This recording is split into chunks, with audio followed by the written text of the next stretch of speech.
My parents demanded that I give my apartment to my brother because he had a child, even though they cut me off from funding at an early age. My name is Eldon, a 32-year-old software engineer living in a modest two-bedroom apartment in a quiet neighborhood of Cedar Brook. After years of scrimping, saving, and relentless work, I finally purchased this place, a sanctuary I could call my own. The walls, once dull and lifeless, now bear the hues I chose, the creaky floors replaced with polished oak, the kitchen, once outdated, now gleams with modern appliances I installed with my own hands. Growing up, my parents, Marvin and Lorraine, were the epitome of traditional values. They believed in hard work, self-reliance, and the importance of family. At least, that's what they preached. Actions, however, often spoke louder than words. During my junior year at university, without warning, they cut me off financially. Their reasoning? "It's time you learn the value of money," my father had said, his tone devoid of empathy. I was left scrambling, juggling 2 part-time jobs, surviving on instant noodles, and accruing student loans that would shadow me for years. In stark contrast stood my younger brother, Cyrus, now 28. The golden child. He received unwavering support, financial aid, a brand new car upon graduation, and even a funded trip to Europe. While I struggled to make ends meet, Cyrus thrived, basking in the comforts our parents readily provided. Despite the disparities, I harbored no resentment towards Cyrus. It wasn't his fault our parents played favorites. I focused on building my life, brick by brick, cherishing the independence I fought so hard to achieve. Then came the family dinner, a gathering to celebrate Cyrus and his girlfriend, Ilara, announcing they were expecting their first child. Amidst the clinking glasses and congratulatory toasts, my mother pulled me aside. "Eldon," she began, her voice laced with a sweetness that immediately put me on edge, "your apartment would be perfect for Cyrus and Ilara. It has that extra bedroom, and it's in such a safe neighborhood." I chuckled, thinking it was a jest. "It's taken me years to make that place a home," I replied. She smiled, placing a hand on my shoulder. "Exactly. It's ready for a family." Before I could respond, my father joined us. "Son, think about it. You're single, doing well in your career. Cyrus needs a stable environment for the baby. The right thing to do would be to let them have your place." I stared at them, disbelief washing over me. "You want me to give them my apartment?" "It's not about giving," my mother interjected. "It's about supporting family." I took a deep breath, trying to process the audacity of their request. "I've invested time, money, and effort into that apartment. It's my home." My father's expression hardened. "Family comes first, Eldon. Sometimes, sacrifices are necessary." I looked at them, the people who once left me to fend for myself, now expecting me to relinquish the very thing I built from the ground up. Without another word, I excused myself and left the gathering. That night, as I sat in my living room, memories of sleepless nights, double shifts, and the sheer determination it took to get here flooded my mind. The injustice was palpable. The following days were a barrage of messages, texts from my parents expressing disappointment, urging me to reconsider, emphasizing the importance of family. Cyrus remained silent, which, in a way, hurt more. I realized then that standing up for myself might strain familial ties, but compromising my hard-earned peace was a price I was no longer willing to pay. Days turned into weeks, and the emotional pressure from my parents did not wane, it deepened, almost as if they were orchestrating a campaign. My phone buzzed constantly with messages filled with veiled guilt. "You know, the baby deserves a good start," one read. Another said, "What kind of uncle turns his back on his family during such an important time?" It was no longer a discussion, it was a full-blown expectation. Still, Cyrus remained silent. I began to wonder whether he even wanted the apartment, or if this plan was entirely my parents' doing. My brother had always been non-confrontational, more likely to follow than to lead, especially under our parents' influence. But the silence hurt. It implied agreement, even if it wasn't outright spoken. Then, one evening, an unexpected message appeared on my phone. It was from Ilara. "Hey Eldon. Just wanted to send you a few nursery ideas for our new place. Hoping we can paint next month. Let us know when you'd like to help." Attached was a Pinterest board titled Little Explorer's Nursery. The wording struck me like a bolt. Our new place? I stared at the message, reading it over and over. My parents hadn't just floated the idea, they had told them I agreed. I was stunned. It wasn't just a suggestion now. It was an assumed reality. I didn't reply. That night, Cyrus finally called. I answered, hoping for some kind of clarification. What I got was a timeline. "Hey man, just wanted to talk about when you think you could be out. We figured maybe you could stay with mom and dad for a while?" Or maybe find a smaller studio until you settle somewhere new. I interrupted him, my voice measured. Cyrus, I never said I was giving you my apartment. He paused. But Mom and Dad said. I didn't agree to that, I cut in, calm but firm. His tone changed instantly. Accusatory, bitter. You've always been jealous of how they treated me. Now you're punishing my child for it. That was the last thing he said before I ended the call. The guilt, the manipulation, the false narratives, I couldn't take it. Later that night, my mother called, her voice choked with tears. You're tearing this family apart, Eldon. Do you know what stress can do to a pregnant woman? I wanted to scream, but I didn't. I stayed quiet, then said something simple. You've put me in an impossible situation. We just assumed you'd do the right thing, she whispered before hanging up. The next day, I sent a single group message to my family. I want to be absolutely clear. I am not giving up my apartment.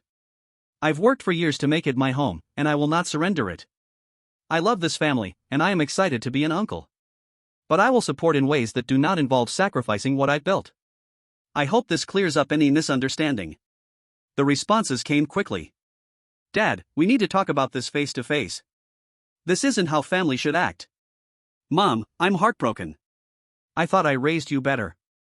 Cyrus, unreal, man. Just shows what your priorities really are. Ilara, I was trying to include you. No need to be so dramatic. After that, the silence grew. I no longer heard from them daily.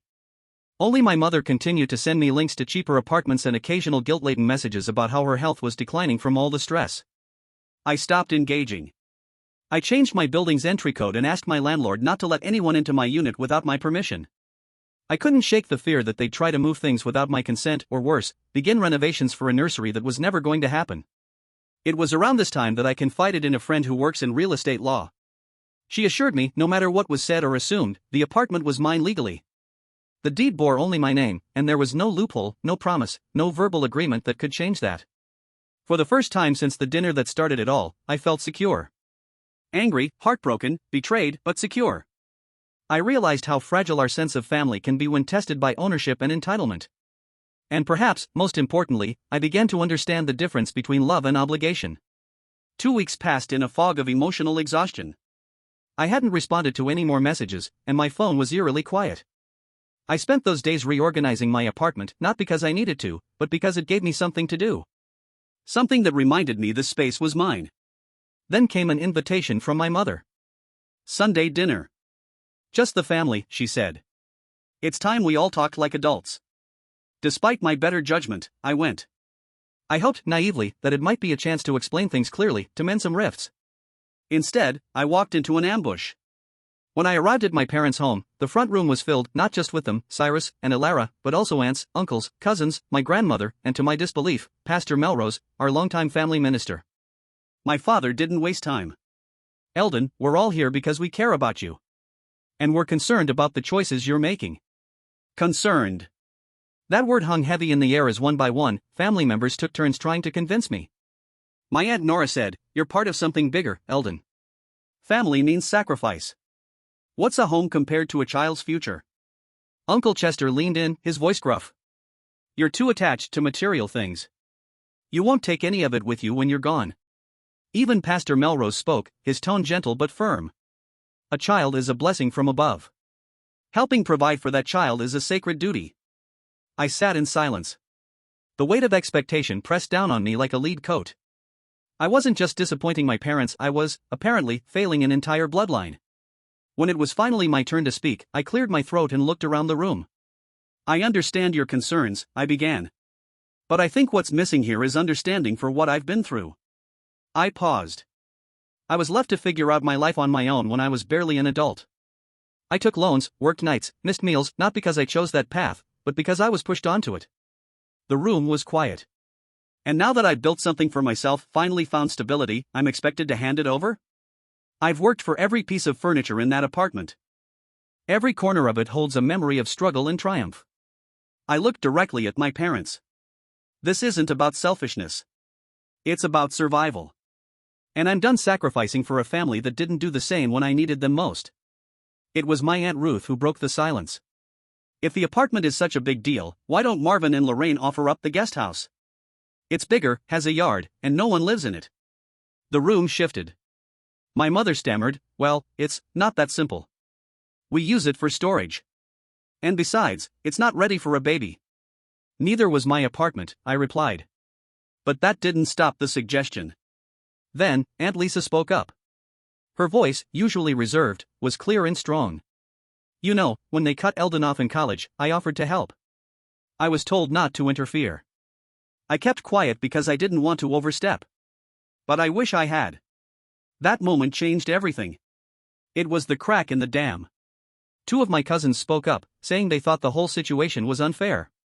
Another aunt suggested that Cyrus and Ilara should look into more affordable neighborhoods instead of demanding sacrifices. The intervention unraveled. People started murmuring. Eyes shifted from me to my parents. The unity they'd hoped for was gone. As I stood to leave, my grandmother, quiet until now, slipped a small envelope into my hand. For whatever you need, she whispered. When I opened it later, I found a check for $5,000 and a note, proud of you for standing your ground. Love, Grandma. In the weeks that followed, something incredible happened. Cyrus and Ilara found an apartment. Not as new, not as large, but cozy and comfortable. My parents helped with their deposit and the first month's rent. Irony wasn't lost on me, but I didn't mention it. The messages slowed. The guilt lessened. The tension with my parents remained, a quiet ache rather than a sharp stab. But I found comfort in Aunt Lisa's support, in my cousin's understanding, and in the knowledge that I had protected what I'd built. For once, I had said no, and it hadn't broken me, it had set me free. The arrival of baby Micah, Cyrus and Ilara's son, brought with it a stillness I hadn't expected. After the tumult of the past months, the birth settled something in the air. I felt it the first time I held him, wrapped in soft blankets and tucked into my arms like a puzzle piece I didn't know I was missing. When I visited the hospital, I brought a small basket of gifts, a hand-knit blanket from Aunt Lisa, a few essentials, and a modest savings bond to start a college fund. Ilara was warm, Cyrus reserved, and my parents, unchanged. You know, my mother said as she adjusted Micah's cap, this little guy would have had so much more space in your apartment. I didn't respond. I wasn't there for that. I was there for Micah. Over the following weeks, something unexpected unfolded. Ilara and I grew close. She began calling, sometimes just to chat during Micah's nap time, sometimes to ask about baby supplies or neighborhood resources. Her openness surprised me. Eventually, she apologized, not in words exactly, but in the sincerity of her tone and the trust she began to extend toward me. I didn't realize how much pressure your parents were putting on you, she said once, during a visit to their apartment. I should have asked questions. I should have known better. I forgave her without hesitation. Her honesty meant more than any formal apology could. And over time, the lines between us softened. Cyrus, too, began to change. One afternoon while I was helping assemble a second-hand crib they had found online, he admitted something I hadn't expected. I knew what Mom and Dad were doing wasn't fair, he said, voice low. I just didn't know how to stop it. They've always had a way of deciding what's best and expecting we all fall in line. It wasn't quite an apology, but it was something real. Acknowledgement. Growth. He even thanked me for the college fund, saying he and Ilara hadn't thought that far ahead yet. I want to do this right, he told me. For Micah. And part of that is owning where I went wrong. We were rebuilding, slowly, one piece at a time. Meanwhile, my parents had not shifted. Every family event came with passive comments, he's crawling so much now. Such a shame there's no yard, or you know, Marvin, we really should have bought that bigger place when we had the chance. But I didn't take the bait. I no longer felt the sting. Because I had built a life I was proud of brick by brick, choice by choice. I transformed my apartment's second bedroom into a shared space, a home office and guest room. Micah stayed over once when their apartment flooded due to a plumbing mishap. It was chaotic and exhausting, but also joyful. Late that night, while Ilara dozed on the couch and Micah snored softly in a portable crib, I stood in the hallway of my home and felt something I hadn't in a long time, peace. Not because the conflict had vanished, but because I had stayed true to myself through it. I had drawn a line and held it, and instead of losing family, I found the parts worth holding on to. Aunt Lisa remained my strongest ally. She visited often, bringing stories from her garden and homemade preserves. During one visit, she said something that stuck with me. You know, Eldon, she began, your strength, saying no when everyone demanded yes, it gave me courage. I stopped going along with your parents too. For years I did it to avoid conflict, but now? I'm finding my own peace. It turns out the ripple effect of boundaries is freedom for more than just the one who sets them. 3 months after Micah was born, I was sitting on my balcony, tending to the potted garden I'd carefully cultivated over the past year. Lavender, rosemary, and mint filled the air with calming scents. I'd built this space, plant by plant, late night by late night, and now, it was where I found clarity. That week, I'd received a group message from my parents announcing they were starting a family trust in Micah's name. The intention was to pool resources, financial, property, whatever people could contribute to secure his future. They framed it as a noble cause. During Sunday dinner, my father turned to me and said with a straight face, "Some of us might offer property, others, money. Everyone gives what they can for the child's future." I smiled, politely, and replied, "I've already begun contributing to Micah's college fund and plan to continue. I'm happy to support in ways that don't compromise my own future." The tension returned like a thick fog. Afterward, I spoke to my father privately. I laid it out clearly. "Dad, I love my nephew. I want to be a part of his life. But I won't give up my home, not now, not ever. This apartment represents more than just walls. It's my autonomy, my safety, my reward for surviving years you barely witnessed." He didn't take it well. "You've forgotten what it means to be family," he said. "When I was your age, we understood duty." "No," I said gently. "I understand duty. I lived it. What you're asking is not duty, it's erasure. You want me to disappear so someone else can thrive." We ended the conversation at an impasse. My mother responded differently. She started sending me real estate listings, family-size homes with space for a toddler, accompanied by messages like, "Just consider it. It could be a fresh start for everyone." But I didn't need a fresh start. I had built something I didn't want to leave. And yet, through all of it, I remained a constant in Micah's life. I visited weekly, brought diapers and books, babysat when Ilara needed a moment of peace. Slowly, my relationship with Cyrus grew stronger. He began to open up about the weight of our parents' expectations. "Growing up, I thought they were helping me," he said once. "Now I see, they were shaping me into who they wanted, not who I was." We were both breaking cycles, just in different ways. Sarah, who had once seen me only as an obstacle, now called me for advice about everything from baby teething to budgeting. One evening, while I was rocking Micah to sleep, Cyrus said, "You know, the apartment? I don't even think we would have been happy there. It was never about space. It was about what Mom and Dad wanted." I smiled. "And what do you want?" He thought for a moment. "A peaceful life. A healthy family. Less noise." I understood that. Meanwhile, my parents continued their subtle attempts to guilt me, suggesting weekend stays, hinting at future birthdays that would really shine with a backyard. But I had stopped reacting. I wasn't bitter, I was rooted. I had learned that it's possible to love your family and still protect yourself from them. That saying no doesn't make you cruel, it makes you whole.